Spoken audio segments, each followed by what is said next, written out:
wasn't either. But I do need my sermon.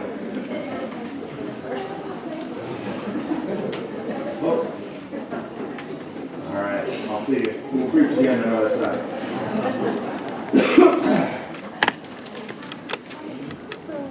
So,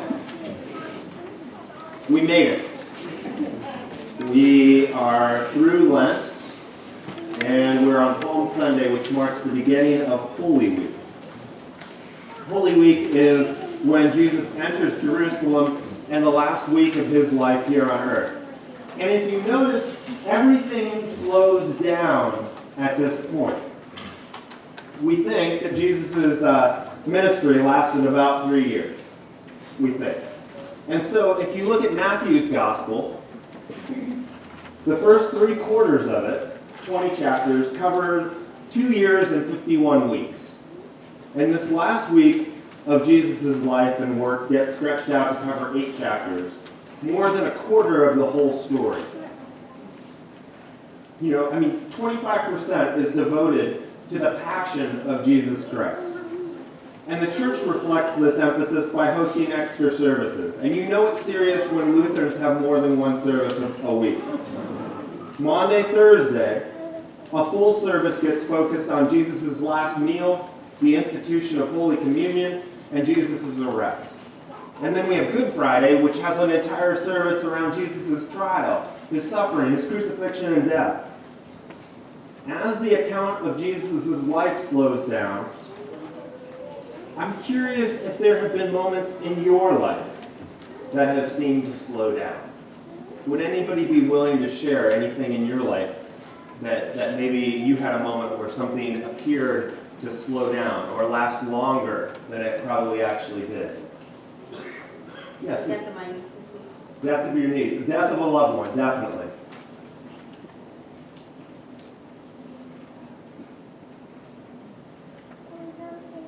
Yeah.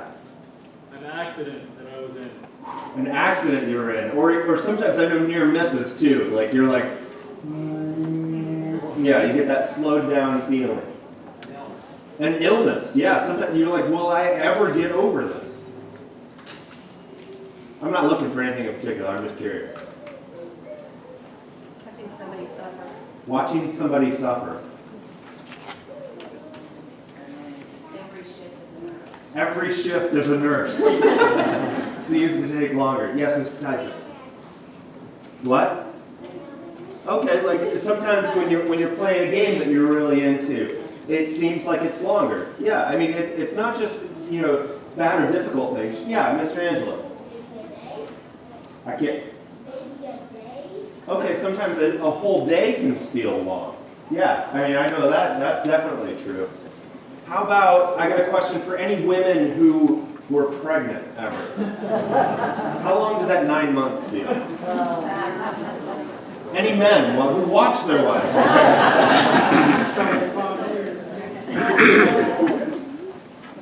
So now for an even harder question. Why do we slow down?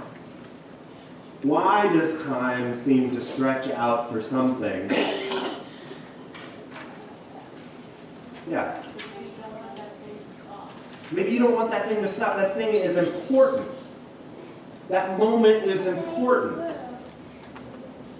And I believe that there are some experiences in our lives that feel longer than they actually are because of the importance of that moment.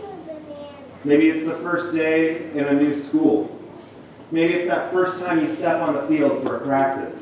Maybe it's our first show. Maybe our first kiss. The space between, will you marry me, and the other person's answer. The time in the doctor's office before the results of a test are revealed to you. And the space between a loved one's last breaths. Our most important moments and events can seem to slow because of the impacts that they have on our hearts, minds, and lives. And I wonder if this is why the Gospels spend extra time on Jesus' last week. I wonder if this is why we have church 3 times instead of 1. What if we are called to slow our lives down because we are about to hear the most important story of our lives. This week, we hear the most important story of our lives, the Passion of Jesus Christ. It is important because it tells us the truth about ourselves, and it tells us the truth about God. The truth for me, I don't know about anybody else, is that I desperately want Jesus to fix the world. I want Jesus to save those kids over in Syria. I truly want Jesus to eliminate cancer and to heal Pastor Herb and all those who are suffering from that terrible disease. I long for each and every kid in our town to have guardians who love them, who keep them safe and give them enough to eat. I want Jesus to fix those things. Those other people. But what about me? What about the mistakes that I've made? What about my sins? What about my guilt, my shame? The stuff we all keep hidden and are desperate to keep secret from our loved ones, friends, co-workers, and neighbors. Because we know that the speed in which people who have promised to love us can fall away. We have seen marriages fail. We've seen best friends abandon us. We've even had our families turn on us. And so when it comes clear that Jesus hasn't just come to change the powers that be, Jesus hasn't just come to set the religious authorities straight, but that Jesus has come to change us too. Me, you, all of us. This frightens us. Scares us enough to go from hosannas and shouts of praise on Palm Sunday to crying out, "Crucify him" on Good Friday. Jesus is the light of the world.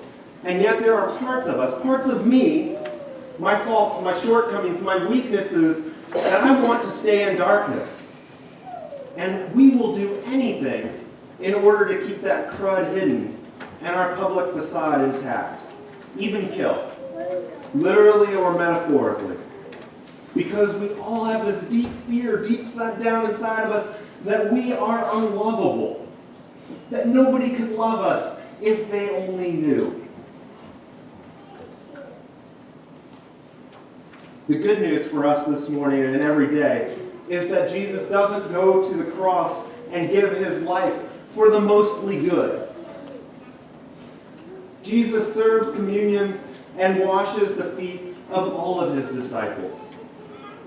Those that deny knowing him, those who abandon him, and he even washes and feeds Judas, who betrays him for a paltry price.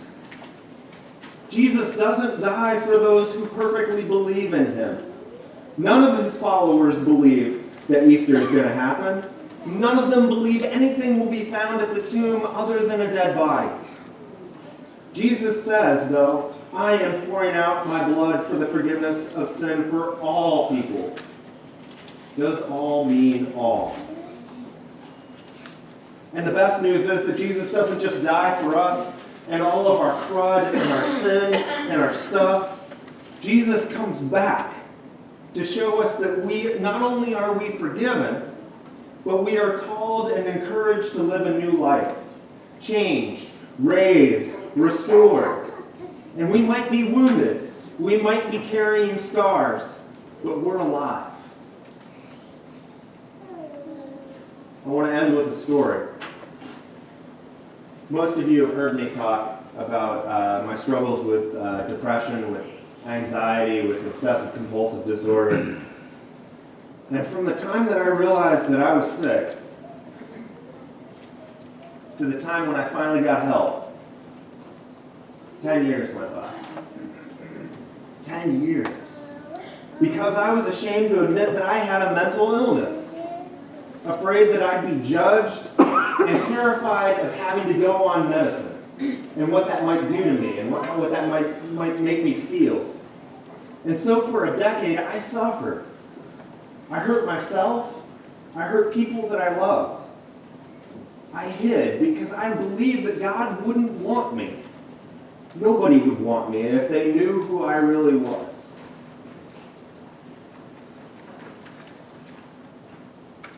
And yet, in the spring of 2003, I heard a voice while I waited to take communion.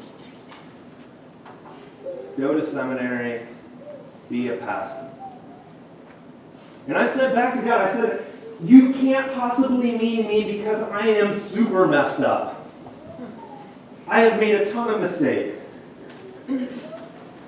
2 weeks later, I'm waiting to go up for communion again, and I hear the same thing. Go to seminary, be a pastor.